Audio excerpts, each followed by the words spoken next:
What's going on, guys, and welcome back to Footy with an Edge. We're back again with another episode of the Stat Patters podcast. I'm Andy, and this is my brother Rishi, and today we're going to talk about 5 things that Amorim can do to make him a world-class manager, right? To fulfill the potential that we all see in him as a manager. Well, at least some of us. So Rishi, how you doing today? Are we good? Yeah, not too bad. United unbeaten in 4 games. It's a good place to be at. Yeah, absolutely. So guys, before we get into the main topic today, I want to briefly discuss how we're all feeling about the club, right? The general sentiment that the fans have, and I guess even how we're looked at in the media a little bit. So Rishi, how do you think everyone's feeling about Amorim, the players, and the INEOS project? Because it's been quite the month, to say the least, and a lot has changed. Yeah, I think all in all, everyone's pretty positive. Despite some people, including myself, being kind of annoyed with the whole 5 wins in a row gimmick. We're finally feeling good about the team. Unbeaten in 4 games, a chance to make it 5 against Tottenham with a win this weekend. I think fans really appreciate the fact that we are seeing a change in the club culture. There's a change in playing style. The XG is the highest it has ever been. Um, all the new players, Mbumo, Cunha, Sesko, Lomans, Amarim has handled the transition really well. They've settled in really well, and it feels like the fans, all the fans, they rate all the new signings, and we're behind them now. When was the last time that happened? Right? We've always had a difficult time with the new players. Even the big name players that have come in, like Pogba, they've not settled in immediately. People have always been on the back, but this new bunch that has come in, it seems like everyone is rooting for them, and they're showing the love for the club, and the fans are returning it. The biggest marker of the sentiment is the fact that after drawing the Forest game, uh, like the fans have kind of accepted that this is not a bad result. The Forest team was very determined. It was their first home game under Sean Dyche.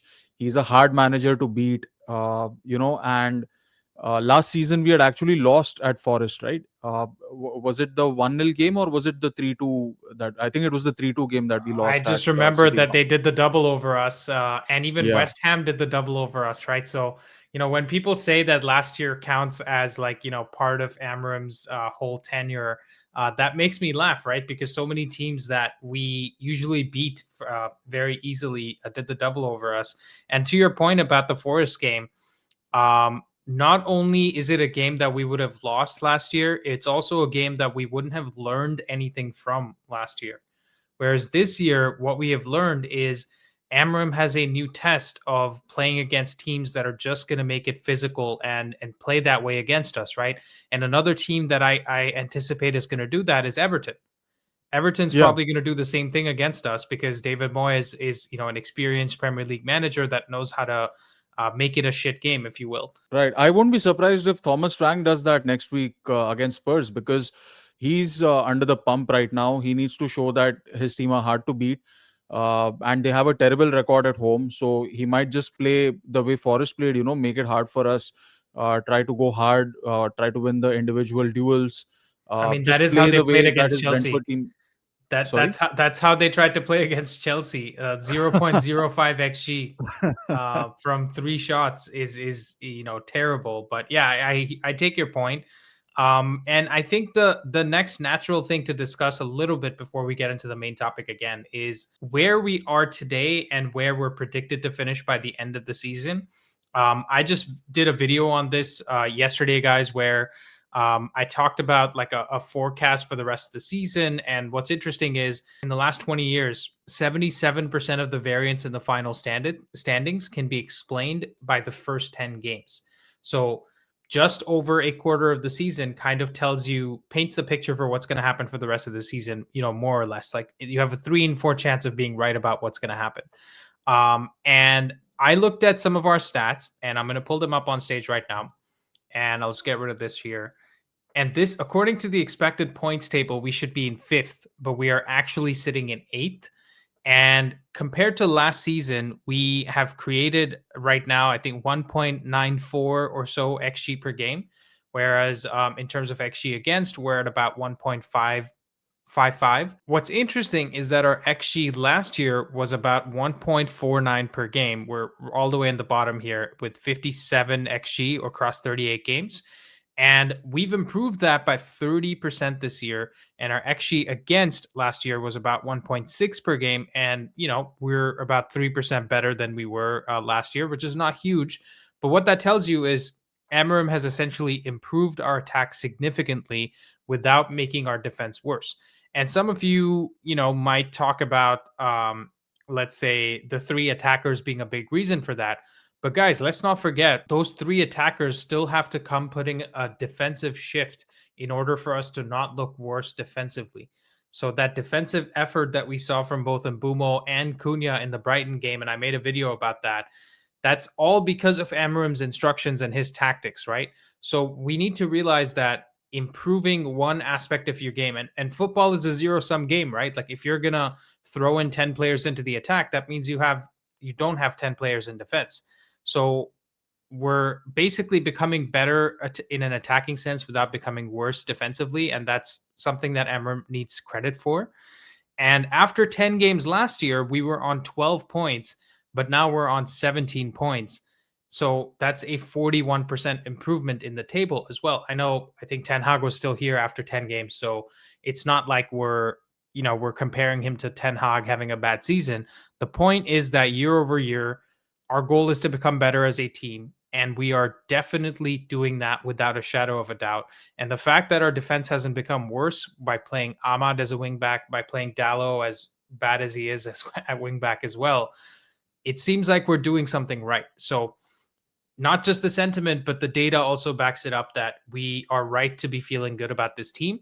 And the fact that we didn't lose against Forest, and next week we have a chance to go do something great against Tottenham as well, we're in a really good position. Yeah, if we win the Tottenham game, we'll have 13 points from the last 5 games, and I think on in any league on any day, that's a top four position. That's a top four form, right? And you have to start somewhere, right? And I know it's not the popular "oh, we want 5 wins in a row" kind of a situation, but I'll take that result any day. 13 points out of 5 games, that's huge. So Rishi, I know you have something to get off your chest. One last thing before we move on to the topic of the day, and that's some of the other United content creators. Yeah. So, see, I got to give props to all the fans out there because it's been a tough time being a United fan. And we've had some very depressing moments, and we've all, fought through it together as a community. And we have all, I hope we've gotten through it all and we've seen the worst of it, and the best is yet to come. And most people have been mature through this process, but we have seen some people who've been very immature, specifically these content creators and these YouTubers. Uh, a few of them were absolutely negative. They wanted Amarim out. They didn't understand the system and they wanted him to change it. And I don't mind if you ask for the system to change, or, even if you want the manager to be sacked. As a fan, it's your right to demand more from your team. But when you're a content creator or a so-called top red, you go on these other YouTube channels and you're twerking for them basically, and they pile shit on United and you help them pile it on. And when they say that Amorim is crap, you say yes, Amorim is crap. They say that, oh, he's really leading you down the drain, isn't he? And you say, yeah, he's the worst thing to happen to us, because you agree with them because you don't want them to come at you. You can't take the heat. But your job as a big content creator who's going on these public forum is to back your team and back your manager. When it's just us fans, when it's you on your channel and United fans are chiming in and they're tuning in to hear you, we can give our players shit, we can criticize the manager. That's our right as fans. But in public, you got to back your man up. If a guy goes on another YouTube channel and he piles shit on United, that's the worst kind of fan, right? He forgets that the United community made him big. They gave him their support and they gave him that platform. And it was when it was his turn to return that support, and to stand up for the club and for the fans, he let us down. Yeah. I I think what I find interesting as well is you're also exposing your weaknesses in a way, because it's not that there wasn't anything to defend United with, right? Like when you're looking at sort of the tail end of Ten Hag, like that's a position where we've given a manager 2 years. We're kind of fed up with the week in, week out drubbings that we were getting. And we enjoyed the trophies, but we still kind of felt like, where do we go from here? Because this guy was supposed to come in and save us. He took Ajax to the semifinals with like a bunch of young players, basically. And we had so many expectations, but we don't know where to go. At that point, if you don't have anything to say, I kind of, can get behind it. But for a manager who hasn't even been here for a year, and there's plenty of underlying numbers to back up and go and support him on those other channels, because that's what we would have done, right? We would be bringing up the fact that the underlying stats are looking good, and we just need to have some patience. And if a Tottenham fan wants to talk crap back at us, we point him to the fact that based on expected points, you're 15th place in the league. So why are you talking shit, right? Yeah, Chelsea wants to talk shit about us. We can say you spent £1 billion since Todd Bowley took over, and you still have no defense, right? £2 billion. Yeah, and Liverpool, if they want to talk shit, you're the best center back in the world is twerking for Caicedo, a 21-year-old Caicedo who apparently is not a good midfielder, right? And he scored a long range goal against you because you basically didn't want to put in a tackle. So it's not that you're criticizing United, it's that you're taking the easy way out Yeah, by just saying, absolutely. by pulling your pants down, giving them a ping pong paddle and saying, spank all of us United fans as much as you want, because I have no way to defend us.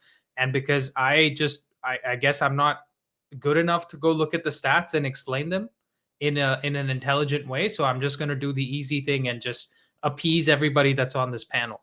And that's the Yeah, thing that pisses me off, right? And that's why it's become hard for me to watch some of this content, because these are the same guys that will come on and say, "Oh, he's gone back to a 4-4-2. He's changed his system," and that's just it doesn't help anybody, because everybody can see it. Like there, we have what, like some of our videos on the channel get 50, 60, 100,000 views.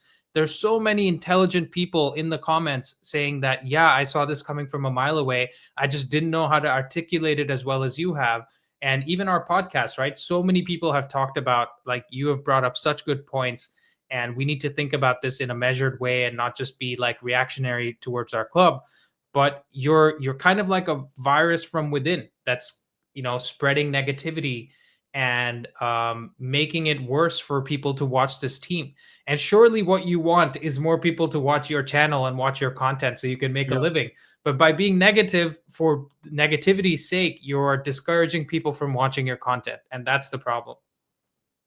yeah. And you can tell that, Andy, at the very least, you should have seen the last 5 or 10 years, the trajectory that this club has followed.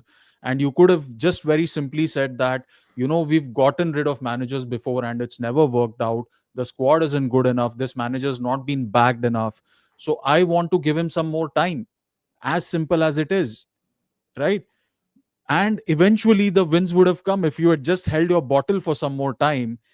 You see that the fortunes have changed, right? And you would have been justified in celebrating with the rest of us. What happened is we started winning, and these people jumped on the bandwagon quickly, and now they want in on the celebration. They're going on these big YouTube channels, they're doing their little dance, they want to claim bragging rights. They have no shame. They're going on national radio and they're saying that Amorim's changing the system. Amorim said that even the Pope couldn't make him change his system. And you think he changed it because you said so? You don't even understand the system, brother. You're saying that And he's he's playing saying Sunday League hoofball. football. They're saying hoofball, Sunday league football. This is your analysis of the situation. It's like literally you've gone to a casino, you're losing all your money, then you're betting your watch, your house, your wife, everything you own on a hand, and then finally you get like one piece of luck going through and you're like, tactical masterclass. I came here on purpose, lost all my money and bet all my life savings just so that I could win it back at the end. And that it just makes no sense. they're saying all this crap because they want it to seem like, oh, we called for the system to be changed, so they're trying to justify the reason we are getting the results. And such an inflated sense of self importance. I want to tell him, brother, you're a tiny fleck in the vastness of existence. Don't overestimate your importance. you know Andy, being a football fan, it's like going to the gym. You have to continue with the program even when it hurts, and you don't want to do it on the days that you're feeling like shit, but you have to do it on those days, because if you don't, you can't flex your muscles after 1 year. You Mm. can't flex. You can't flex. That's it. That's the end of my rant. Yeah.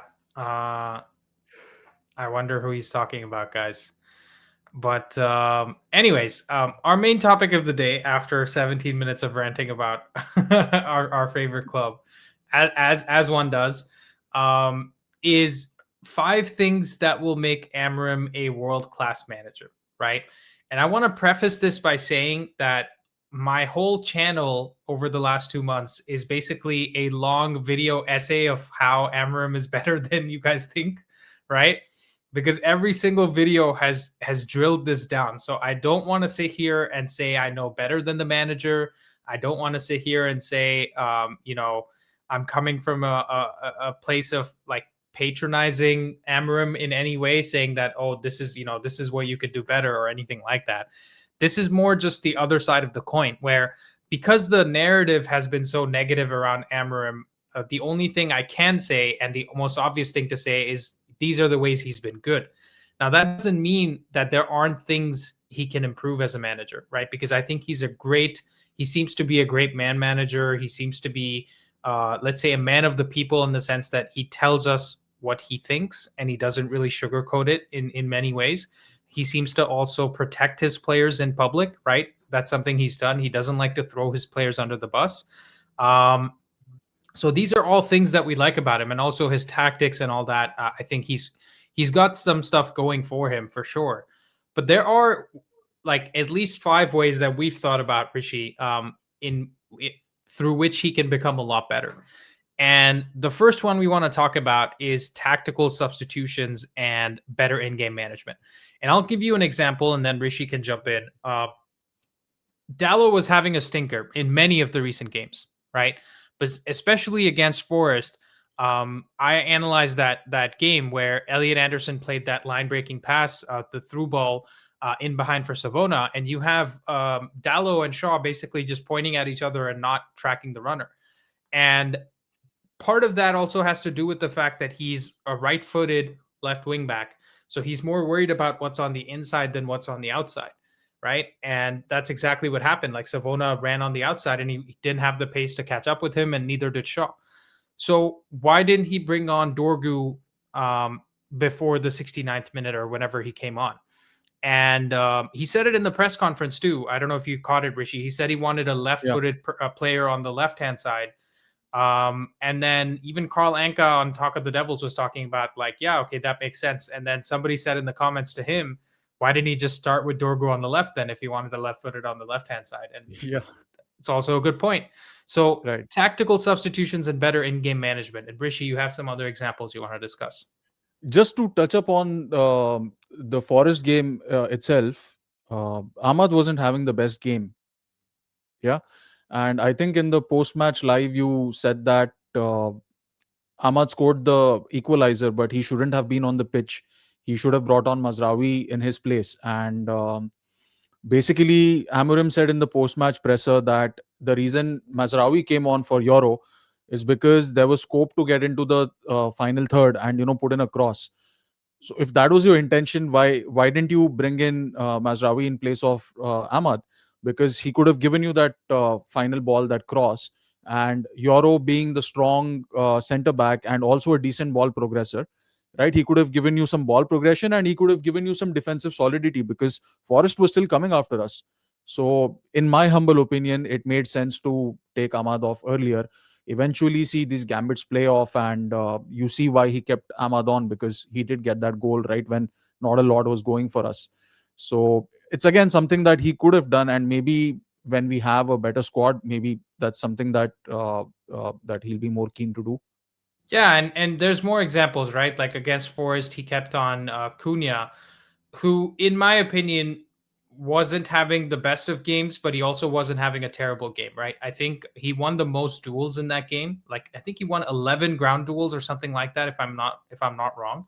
So he had a very good physical game, and physicality is like his strength, right? In terms of how he can roll the tackles. But we probably needed something different, right? And if you're saying, because he keeps saying things like people in training are doing a lot better, they should be getting chances. When is Xerxes going to come on, right?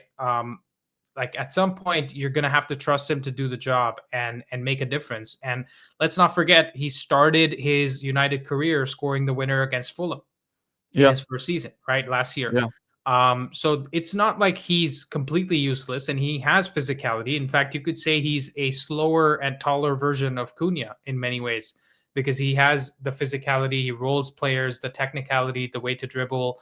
And he yeah. reminds me a lot of Pogba actually in the way that he, handles players around him. And I feel like Bruno is another player that we kind of just keep on the pitch no matter what. And more recently, he's been coming out only because he literally can't, proceed any further. So, you know, I feel like even the Brentford game, if you want to talk about it, Rishi, which was, let's say, one of our most deflating losses this season, I'd say, Yeah. alongside the City game. If you want to talk about that. Yeah, so I mean, substitutions is one aspect of in-game management, but also to keep the rhythm of the game, and the very fact that you keep on making several substitutions every 5 minutes, like the Brentford game, people were calling for him to be sacked, and there's a host of individual errors that took place in that game. So you can't really fully blame Amorim, but he kept making substitutions every 5 minutes towards the end of the game. And if I remember correctly, Mount came on. He started at 9, then he went to the right 10, and then he went to right wing back. So like every couple of minutes, his position kept changing, and he kept bringing on more attacking players one after the other. And it kind of looks like the manager is flustered and he doesn't know what to do. Right, that's not a very good look. Uh, like we gave Maresca a lot of crap for clueless substitutions after Sanchez got a red card at Old Trafford. And I think Amorim deserved the criticism that he got here. To his credit, he hasn't looked flustered since the Brentford game. But in the Forest game, I think he came pretty close, like the way he managed that game. I I think the other point here is you look at how Liverpool played against us, right? They threw the kitchen sink at the game in the 60th minute. Like they brought on Wirtz and some Ekitike and all the attacking players that they had. Yeah, Um, and we criticized Slot for that, right? My post match analysis was mainly focused on how he was incredibly gung ho against us so early on, and even somebody like Jamie Carragher, who can't let a moment pass by without his bias being acknowledged. He was saying that, oh, he probably went in all in too early, right, when he yeah, was talking about Slot. So that's a good point about Amarim. I would say in the Forest game, I would slightly disagree that I don't think he was flustered. I think the problem also has to do with the fact that we don't really have the quality, the strength and depth off the yeah, bench as well, right? So like, if you bring on Mainu and Ugarte, like Statman Dave did that analysis, they're the most error prone players, and if we lose that game 4-2, we're sitting here talking about like, oh, Amarim hasn't learned anything from last year, and the three games were not the rule, but the exception to the rule, right? That we won before that. So I think he probably on balance got it right, but there's just a few things that if we can watch a game and not figure out anything that we should improve, then maybe we haven't learned anything at all, right? And so that's what we're yeah. talking about. That Mazraoui coming on earlier, maybe Dorgu coming on earlier, would have made a bit more sense, and that's just our opinion. So moving on, the second thing that Amorim can do to become a world-class manager is utilize a squad in a better manner. We've got a lot of players like Kobe, Zirkzee, Mazraoui, Heaven. They're not getting enough minutes. So one of those really the player that people are wondering why he's not getting any minutes is Kobe. Uh, Andy, do you know what's going on with Kobe Menu, and can you make a case for him to get minutes? Um, it's a tough one, man. I think this would be a question that would be much easier to answer if I was in the training ground, if I was with the club all the time, seeing what he can improve. Because on the one hand, when he's been on the pitch, we haven't seen enough to say that he deserves to start over Casemiro or Bruno, which, I don't think he's anywhere close to doing that. On the other hand, I feel like, can you really judge him if he hasn't played a full 90 minutes, right? Because it's tough to kind of come into the team and then you also have in your head like, oh, like, is this going to be my last game, right? There's all this pressure on you to sort of make something happen that maybe needs to be forced instead of Yeah, just but naturally coming to you. On the other hand, I feel that this is a kid who represented England at the age of 19 at a major international tournament. So I don't think that pressure phases him as much. And also, we saw him play a full 90 at Grimsby, right? And the kid got pummeled. Let's be honest. Yeah, but my overall point is, Rishi, I'm not ready to give up on Copy Menu, right? Oh And no, neither so am my I. Yeah, point is, yeah, so my point is that we're unfortunately in a situation talking about the Grimsby game because we lost it. We don't have any midweek games to give him like, some sort of shared responsibility. And to be honest, who's to say even if we beat Grimsby, we wouldn't go lose the next round or the two rounds after that, right? It's not that, oh, if we beat Grimsby, we're going all the way to the final. That's not how that works. We still need to could have been a earn tough every draw. game. Yeah, we still need to earn every victory that we get in that competition. And Menu would be in the same position where the only minutes he'd be getting are in those games. And then, unless he has a worldie and scores a couple of goals, he doesn't get into the team after that. So it's very tough for Menu. I think the fact, just putting on my Menu hat for a second, the fact that Elliot Anderson is being talked about so much when you could argue there's some overlap in the style of play that they both have. And again, I know I did the video talking about Elliot Anderson. It was more just a conversation because we had watched that game. Um, we're looking at somebody who's playing in a back four system and trying to get excited about him in a back three system, right? And I feel like the opposite is kind of true with Wharton because if you look at Wharton's stats, nothing really stands out to you, right? Yeah. But he is playing in a back three and he does play in a mid block a lot. So, in terms of the pressing triggers, like when he should be making the actions he's supposed to, those are the things that stats don't track, right? So I feel like personally, I would always prefer to go from one system that to another system that instead of going from one system where you're being asked to do like everything, essentially like how Bruno is now, right? Bruno's always been asked to do everything. That's why his stats look crazy. And Casemiro as well, he's been asked to do everything, so his stats look crazy. And then you're getting Anderson from a different system, a different club that plays a different style of football to come in and play like that. So with Menu, I can't really make a case for him to get any minutes right now. But what I'm hoping is that AFCON gives him an ability to start doing that. It's going to come in about a month or so. I would like us to get a few more wins, and then there's one game somewhere where we actually trust, like rest Bruno and give Menu some minutes. I think that's the only thing I can think of. I want to see it one game maybe before AFCON where we do Hmm. something like that. Hmm. What about Mazraoui though? Because he might be better than Dallo on the left, but he's solely playing as right centre back. I haven't seen him, obviously, because Ahmad is your starting right wing back. But I get the feeling that Mazraoui might be able to do a job on the left because you know how FBref has the on-off differential. Like, what is the difference that this player makes when he's on, Mm-hmm. and what is the difference when he's off? Like in terms of goals conceded or points gained. So I did a bit of digging on Transfermarkt, and uh, the team average points per game is 1.55. This is including the Grimsby loss, and Mazraoui has 1.75. Uh, so which is like that's surprising if you have a player who makes a difference when he's on the pitch and he's getting more points when he's on the pitch.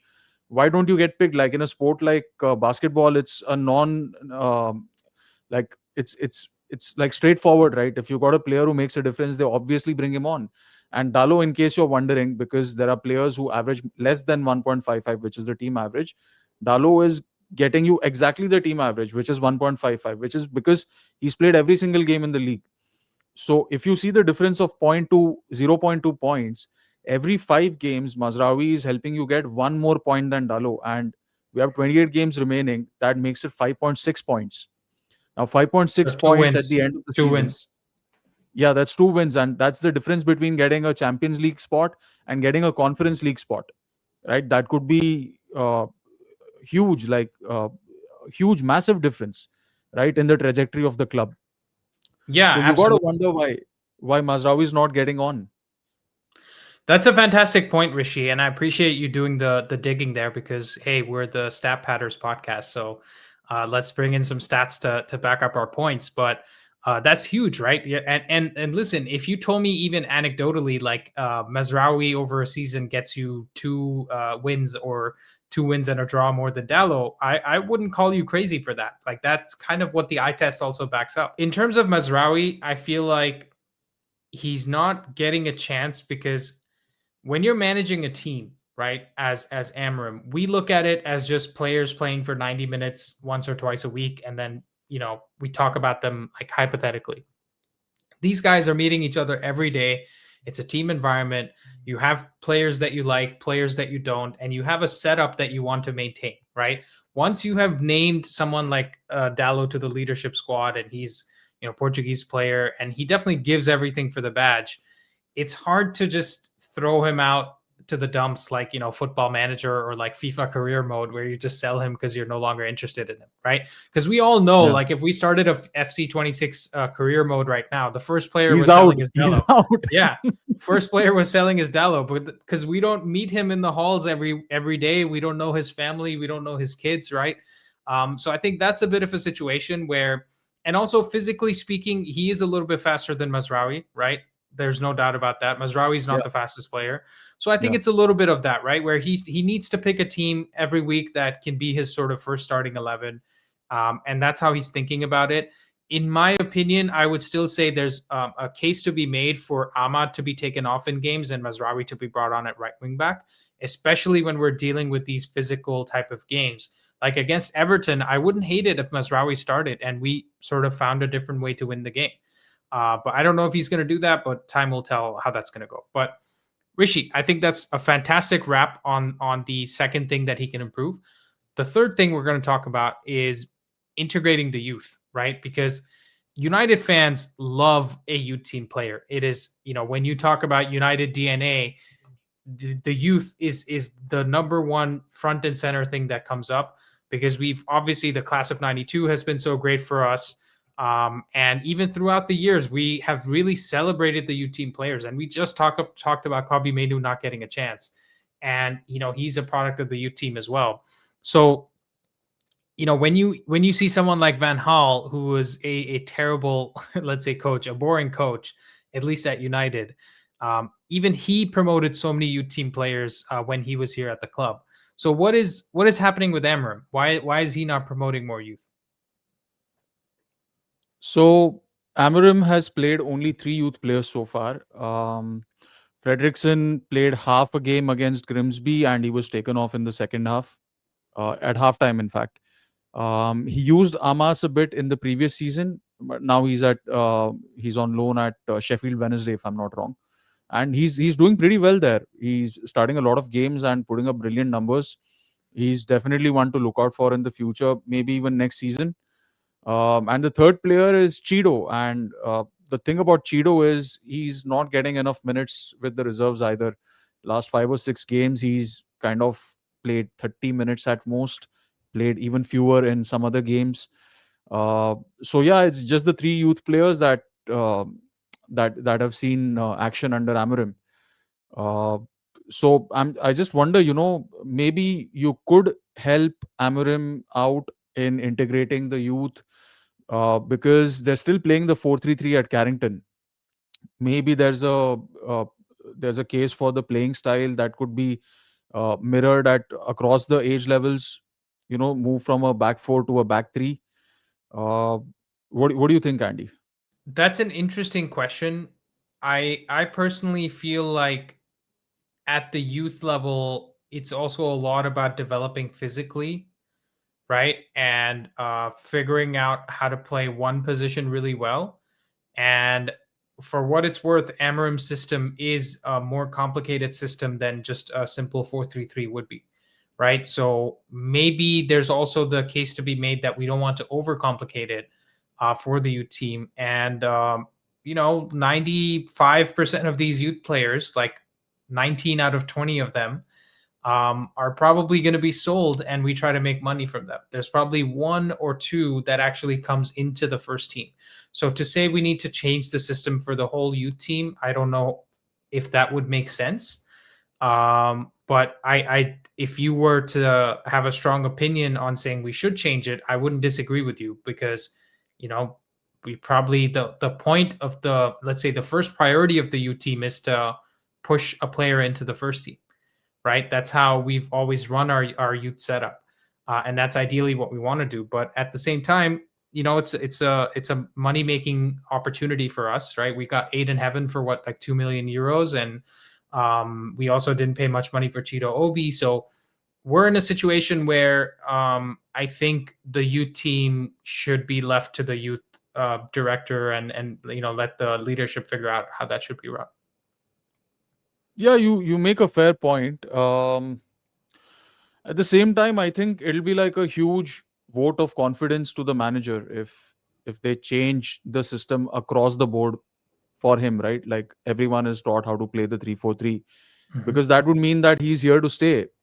And I think, to be fair, I think Amarim knows that he hasn't shown enough to warrant that kind of confidence, right? I think he knows that he needs to perform consistently and show that he's the right man for United. And I'm pretty sure a couple of years down the line, someone like a Mikel Arteta has pretty much total control at Arsenal. I think if Amarim keeps delivering for the next 2 or 3 years and then he's here for the longer term, I think he will exert that kind of influence. And I think then it'll even make sense for the kids to be trained the way that Amarim wants them to be trained, right? Yeah, totally makes sense. So integrating the youth, an important thing that he needs to do, probably will do, given enough time, because at Sporting, obviously, he was forced into using a lot of young players like Kwenda and all that. So it's going to be interesting. Time will tell how that goes. Our next talking point about how he can improve as a manager is composure and statecraft, right? We don't want a penalty to be taken and Amorim's sitting over there just trying to find some shade from the sunlight. um he is very much us on the pitch. That's what it feels like, right? He's Yeah. like wearing his heart on his sleeve. Like if Bruno wasn't playing on the field, then we would put Amram in and he'd be throwing his hands up doing the same things that Yep. Bruno's doing, right? So, and you could, and also the flip side is true. If Bruno ever becomes a manager, he's going to be exactly like Amram, right? Where he's doing the histrionics and things like that. So I like the fact that he's honest. He doesn't make excuses in the press conferences. He's very positive towards the players. He's very negative towards himself in terms of taking the blame. And I think being a manager is a little bit like being a head of state, right? You can never keep anybody happy. Like no matter what you do, you're going to upset somebody.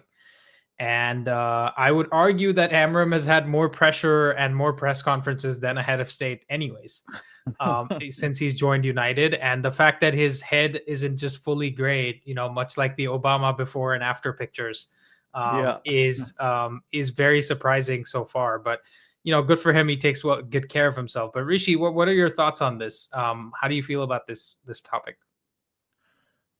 So I like the fact that he's honest, but sometimes, he's a little too honest. Like, I keep thinking back to that Grimsby game, which, is honestly, it's like the nadir of his reign at United, because he came out and said some wild things. He said that sometimes I hate my team, and that has become like the thing uh, uh, that people used to beat him with. Like, he said it after Grimsby, but they threw it at him even more after the Brentford loss, right? Because that was an even worse result.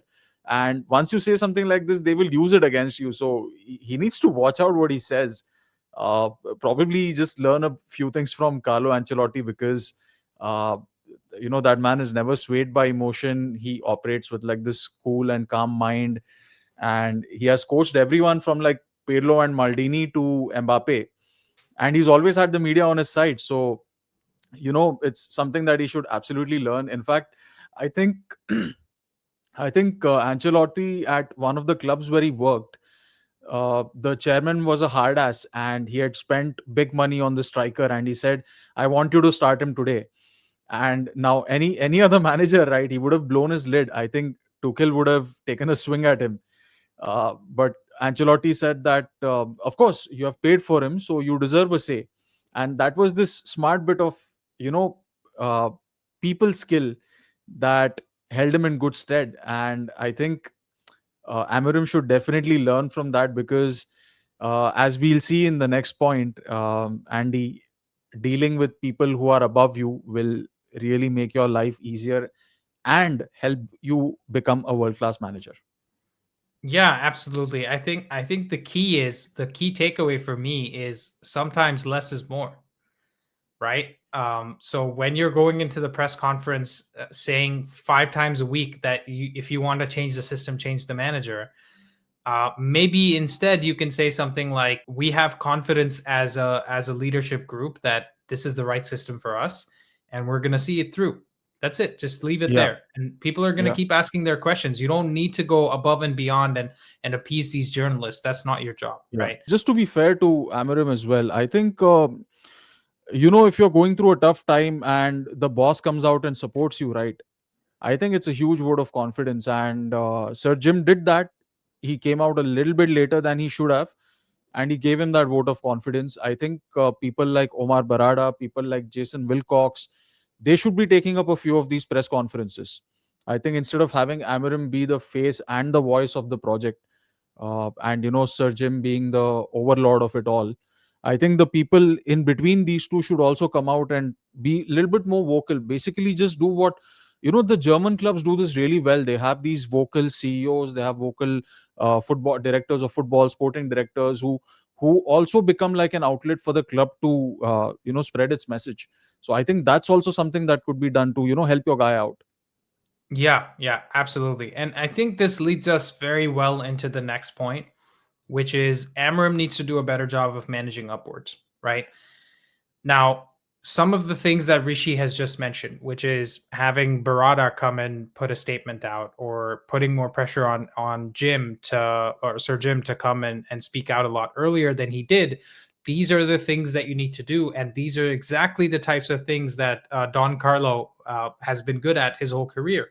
Because guys, to be one of the best managers for as long as he has, you don't get to do that unless you know how to manage upwards. And Sir Alex did the same thing, right? He essentially was running every aspect of the club because he knew what he needed to do. And it's always a give and take, right? Like I have experience doing this, in my sort of professional job where if you want budget for something, you need to go save money from somewhere else and then ask for that budget, right? That's a small thing you can do to manage upwards. You want a new tool, go find another tool that is probably not as useful, and the budget can be reduced.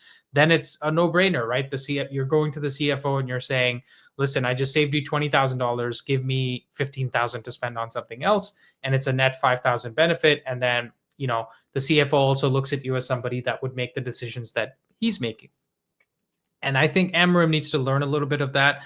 And I feel like all the other points we've talked about so far, him improving on each one of those will also help him improve on this one, because Yeah. better composure, using the youth more, using the squad better, making better subs, these all lead to a better environment across the club and winning more games, which means that buys you, that's essentially the $20,000 that I talked about in my metaphor, where you're saving that money, and now you're coming into a position of with strength, right?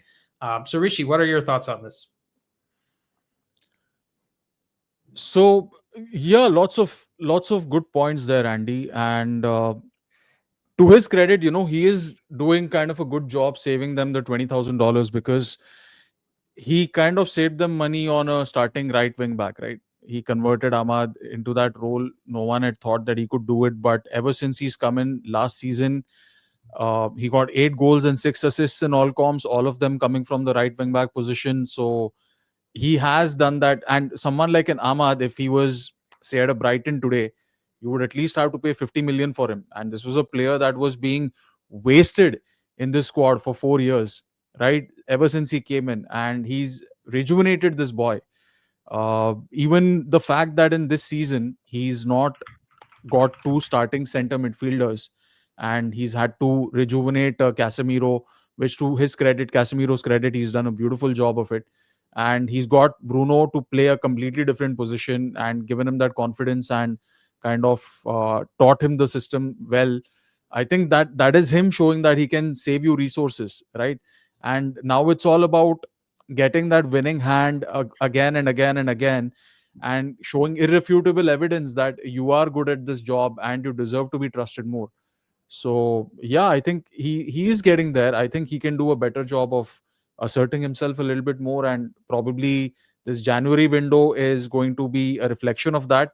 It's going to show us whether he's managed to convince the board that he needs new players, because we are losing our entire right side, right? And as we've seen this table, as we saw some time back, between second and 11th place, it's 4 points. It's that tight. Even if you look at the expected points, uh, starting from third place onwards, going on to seventh or eighth place or ninth place, it's just a point and a half difference. So, absolutely, you know, uh, this is a situation where you need to hold the leadership accountable, because this is a tight season and this could be pivotal to where we go as a club. And especially for Amorim, he has to be selfish. He has to look at it as, if I'm going to be considered a top manager, I need to be given all the tools. And these are the people who can make a difference. They've come in saying that we want to take United to the zenith. So we need to be, working together as a team, and get the leadership, hold the leadership accountable, and get them to spend the money in January. Yeah, absolutely. And the reason why that last point is so important, Rishi, is that Amorim has been held accountable more than any man in the UK right now. Right? He is the most accountable person, more than any politician, more than any father, mother, anybody else, right? Because everybody wants him to, like, we brought you in from Portugal. We spent this much money to get you out of that team. We gave you these 3 attackers that cost 200 million pounds. Why aren't things better? And the question is, INEOS came in with all these promises. Why aren't you doing a better job, right? The Glazers who've been here for so many years, why aren't you doing a better job? And we need to realize that just because we're unhappy about the club doesn't mean all of this shit needs to come onto Amorim, and he needs to be clever enough to deflect some of that blame away from himself and start holding some other people accountable. And it has to be done very cleverly, because he can't lose his job. So there's more onus on him to even fix this situation. That's how accountable he's held, right? We're holding him accountable to change accountability at the club. And that's the situation we're putting him in, but that's the job, right? So that's what you have to do. Yeah. But Rishi, I think we've covered this in depth. 5 things that we want Amorim to improve as a manager, and I think let's be honest. If he does even 80% of what we've asked him to do, in terms of across the 5 things, not doing 4 out of 5, he'll be a much better coach, right? In 1 year's time from even now, we'll be looking at him as someone that probably gets a contract extension, that probably gets into that Arteta mold and away from like a Tuchel mold or any insert Chelsea manager here mold, right? And so I think that's very interesting. But let's close out the podcast for today with our recurring segment, which is underrated player of the week. Personally, one that I'm really excited to talk about each week, because I feel like there's so many hidden gems within the Premier League that don't get talked about enough. And obviously, guys, I don't have 10 to 12 hours to make a video about every single one of these guys. So this is a great way to kind of give you guys a little bit of a bonus without having to take away from some of the other content that we're talking about. So I'll start with mine, Rishi, and then turn it over to you. My underrated player for this week is Diego Gomez. He is an attacking midfielder, a Paraguayan attacking midfielder that plays for Brighton. And this season, he has 2 goals in the Premier League from 5 starts with a 6.85 match rating. And both of those goals came against Leeds in this game, where he basically did a madness. He got 2 goals from 4 shots. 3 of them were on target. He created 2 chances. He had 8 defensive contributions as well. So, pressing from the front. He had 2 successful dribbles out of 3, 6 touches in the opposition box, and 3 passes into the final third. He also had 4 tackles and won 75% of his ground and aerial duels, right? So essentially demolished Leeds in every way possible, playing from the left wing role, did every job that he needed to do based on what Hersler was asking him to do. And I don't know where Brighton keep finding these guys, because his value right now is about 20 million on Transfermarkt, and they signed him from Inter Miami for 13 million euros, I think earlier this year. So he definitely seems more of the hidden gem type of player that nobody really knows about, and he's got a 9.3 on FOTMob. He scored 2 goals. He was the man of the match. And every other week he may not be the best player on the pitch, but he's definitely giving you more value than what you paid for him. And so I think this guy is really one to look out for. Which team do you think he could suit, Rishi? Yeah, I was just thinking that he could have done a brilliant job for Thomas Frank's Tottenham, because Xavi Simons is not doing anything for them on that left wing. This kid, he came from Inter Miami, cost them 13 million euros. Maybe it would have cost Tottenham a little bit more, but they would have got a hell of a player. And he scored 4 goals against Barnsley, is it? Yeah, he scored 4 goals in the EFL Cup against Barnsley, and yeah, it just goes under the radar, right? Like had a United player done that, we'd be talking about it for years to come, right? Like just how we talk Yeah. about Makeda still, even though Yeah. his career went nowhere. But this Yeah. guy, he's doing some good stuff. So there's a lot to like. But Rishi, who's your player? So my player I'm really excited about my shout is Malik Diouf from West Ham. He's a 20-year-old Senegalese international. He had a brilliant game against Newcastle. West Ham beat them 3-1. This kid had the most dribbles and he won the most duels of anyone on the pitch. He completed 3 dribbles and he won 10 duels. He had 6 tackles and 2 clearances. He's tall, he's strong, and he's really good out wide. And he's also good at also good in the central paces. Like if the center back is going forward, then he can cover the central spaces very well. And this game, it highlighted his defensive side, but he's actually quite good on the ball. He's a very accurate crosser. He has 3 assists in the last 10 games for West Ham. So I think this is a kid who, I don't know about you, Andy, but I would be excited to see him at United. Maybe not in January because he's off to AFCON, but uh, in the summer, he just joined West Ham in the summer this year. And I don't know if they'd be so keen to let him go within a year, but I would definitely have him at United. What do you think? I think the problem with someone like Diouf is he is either a defensive left back or a left center back in a 3. And I think he's probably not attacking enough to either play left wing back or left center back for us. Because even Luke Shaw is a very attacking left center back, right? And Lenny Oro is a very attacking right center back. So I don't think the profile would suit us as much. Plus, I want to move away from African players with all due respect, just because of AFCON, because it's kind of positioned in a weird way. Even though they moved it to the summer because of the Club World Cup, it got pushed again. So I feel bad for the African nations, honestly, because FIFA have put them in a position where we're all talking about we don't want African players, and surely that's not what you want, because you want your players to do the best. And we already have such a big problem on our right hand side. If we sign more, African internationals, we're going to have more of these problems, and that's also why I hesitate a little bit on Baleba. But in my opinion, I think he would fit really well in Arteta's system, the haram ball type of type of system that he plays, because he's he's strong, he's 6 foot tall, and doesn't make a lot of defensive mistakes. Like you said, he's got assists, he has a long throw on him, and he's kind of just come out of nowhere. They signed him from Slavia Praha for a free transfer, which again, I can't believe Arsenal didn't go in for that. But I feel like a season or two more, and when they move on, like a Ben White or something from Arsenal, he could be a really good player to go replace them. And they don't have many African players right now, so I don't They think they don't. would ask I think they don't have any African players. The last one was Thomas Partey, and they got Thomas rid of Partey. him. Yeah, exactly.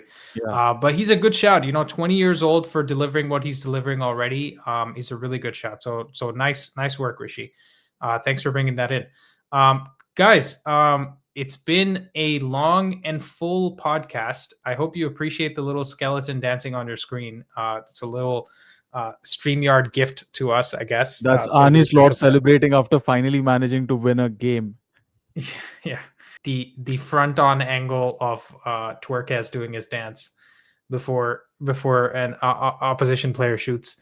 But anyways, guys, we talked about Amorim today in depth in terms of what he can do to become a world-class manager, to take it to the next step, because I think we can all agree he's a bit of a developmental manager right now. And I think Rishi made a great comparison where he talked about him being someone like a Amad Diallo in a way, where he's getting into his prime and you can see a lot of the good things he's doing, but there are some gaps that need to be fixed.